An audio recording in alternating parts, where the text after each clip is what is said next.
Welcome back. Persistent warnings of heavy rains this year have led to efforts by disaster management authorities to enlighten Nigerians on just how to contain the anticipated floods. The National Emergency Management Agency, NEMA, at an event in Awka, southeast Nigeria, explains that the measure will enable residents cope effectively with the impact of the floods. An emergency implies that your own capacity should be able to deal with that situation. You won't be overwhelmed. If emergencies are not taken care of, they will become a disaster. A comprehensive disaster management requires concerted effort of all stakeholders. As financial resources available for disaster management are increasingly becoming limited. Today we've met here to start brainstorming about the best way to organize ourselves and prepare because of the indications they gave about possible heavy rains to averaging about 263 days of the year. The important thing is that we have an operational basis on which to start, and we know what to do, and we know which facilities to look for, and where we need guidance, we'll get it from them, which is quite useful to us here. And it appears that the city of Warri in Delta State, south of Nigeria, has been overtaken on all sides by refuse, which sometimes spills over from walkways onto major roads and even to the markets. And while the people blame the government for poor response to waste management, the government accuses residents of being responsible for the indiscriminate dumping of refuse. Our community report tonight takes a look at the challenges of waste management in Warri, Delta State. This is Efuru Market in Uvie, Local Government Council of Delta State. With heaps of refuse lying around, this pavement is now a temporary waste dump for residents and traders. A drive around town shows that there are similar cases in other markets too, like the Okere Market, Warri, and Ekwan Market in Ekwan. Refuse dumps everywhere on the walkways of the road. In some cases, residents who live even far away drive down in their cars and dump their refuse on the road. These refuse collectors do not come as regularly as they should, and this waste remains unattended to for weeks, causing health hazards to the people. You have to start it from the local government levels, starting from the chairman, with people in charge, just to stop and enlighten the people on what to do, not to put their bin on the road, first and foremost. So they should make a kind of a seminar, a talk show within the people in the environment, so that they'll tell them that putting their dead there is not too good. It's not hygiene. Yeah. I really appreciate the government to, call their people that are carrying the dead to carry it often, so that these things cannot be found there. They'll go pay them, so that they vest, they'll go pay the tea again.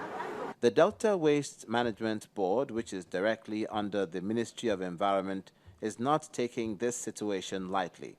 The Permanent Secretary, Ministry of Environment, Mrs. Felicia Adun, explains that the state has done a lot to ensure that waste is disposed of properly. We've carried out a lot of sensitization and so on proper dumping of waste. People just dump waste indiscriminately.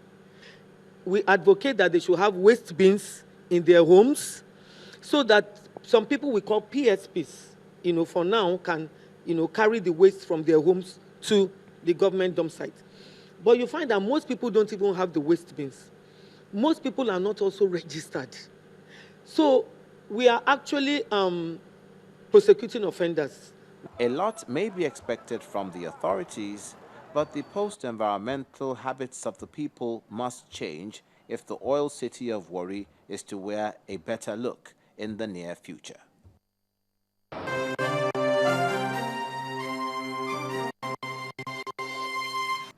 And now to the arts. African Essence is an exhibition by Jonathan Ekwigi Agre at the Biodun Omolayo Gallery in Lagos. This award-winning Ghanaian artist specializes in watercolor painting and has been perfecting his skills for about 7 years now.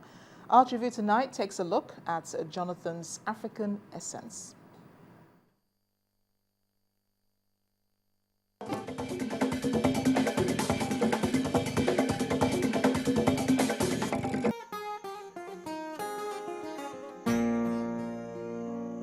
Before you set your eyes on the artist, the work appears to be from someone far gone in years.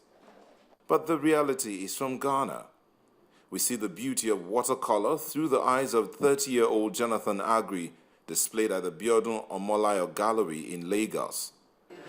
I specialized with watercolors because I realized in Africa we don't have a lot of watercolor artists. So I decided to go into it. I faced a lot of challenges trying to master the medium, and it has been a long journey for me to come this far. This is another medium that artists should focus on. Here, the thing about watercolor is the fact that if you are not that good, you might not be able to use it, because you won't be able to cover up some of your mistakes here and there. You need to plan what you want to do. His painting skills leave one amazed at how, with the touch of watercolor, wonderful stories about a community can be told. With my style, I basically work with wet and wet and end up with a dry brush technique. Jonathan has exhibited in several countries across the globe. The love affair between him and gallery owner Biodun began online. With time, he was confident that showing off his works in Nigeria was the way to go. We became friends, and then while checking on his profile, I discovered that he's a watercolor artist, and then he has some fantastic works. And while still checking again, I discovered that he's had some exhibitions in Europe, in Eastern Europe, Turkey, and Holland as well.